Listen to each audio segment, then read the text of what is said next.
नमस्ते दोस्तों। हाथी और बकरी की कहानी। एक जंगल में एक हाथी एक बकरी रहते थे। दोनों बहुत पक्के दोस्त थे। दोनों साथ में मिलकर हर दिन खाने की तलाश करते और साथ में ही खाते थे। एक दिन दोनों खाने की तलाश में अपने जंगल से बहुत दूर निकल गए। वहाँ उन्होंने एक तालाब दिखाई दिया। उसी तालाब के किनारे एक बेर का पेड़ था। बेर का पेड़ देखकर हाथी और बकरी बहुत खुश हुए।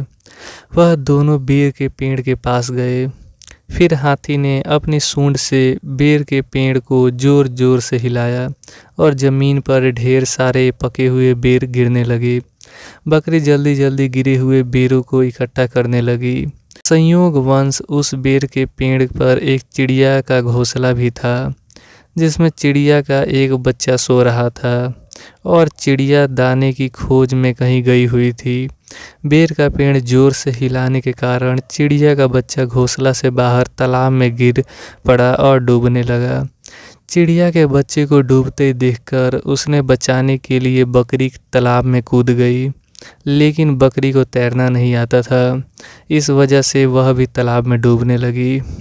बकरी को डूबता हुआ देखकर हाथी भी तालाब में कूद गया और उसने चिड़िया के बच्चों को और बकरी दोनों को डूबने से बचा लिया।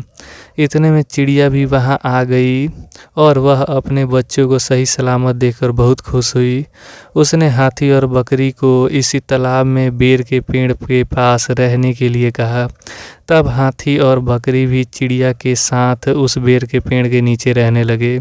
कुछ ही दिन में चिड़िया का बच्चा अब बड़ा हो गया। चिड़िया अपने बच्चों के साथ जंगल में घूम कर आती थी और हाथी और बकरी के जंगल के किसी पेड़ पर फल लगे हैं, इसकी जानकारी देती थी। इस तरह हाथी, बकरी और चिड़िया मज़े से रहते और खाते पीते थे। कहानी से सीख: हमें किसी का बुरा भला नहीं करना चाहिए। अगर हमारी गलती है, किसी को परेशानी होती है, तो उस गलती को सुधारना चाहिए और मनमुटाव को दूर करना चाहिए और एक दूसरे की मदद करनी चाहिए। धन्यवाद।